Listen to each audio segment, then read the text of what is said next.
Sony is expected to unveil the Xperia 1.6 flagship and Xperia 10.6 mid-ranger smartphone at its event on May 17th.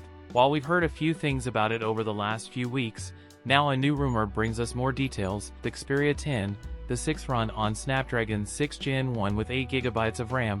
The phone appeared on Geekbench with model number XQES72. The listing also revealed Android 14 out of the box. And now here we are with even more leaked images of the two phones, and these looks pretty official as well. Sony's not doing a great job of taming these leaks, but we're happy we get to see the unannounced devices in so much detail. Xperia 10.6 came with dual camera on the back, its primary camera to capture 2x zoom shots. It has a 0.6x ultra-wide-angle camera, plus a single front-facing camera. This time we have a better look at the Xperia 10.6 in all three colors. The Xperia 10.6 will retain a 3.5mm jack, just like the Xperia 1.6. The 10.6 has a fresher design than the 1.6, which mostly goes the tried and tested route previously embarked upon by its predecessor. Not a lot of details are currently known about the 10.6, but if it is getting official in around a couple of weeks, then we expect to hear much more about it soon. That's it for today's video. If you enjoyed it, don't forget to like, comment, and subscribe for more content. Thanks for watching, and I'll see you in the next one.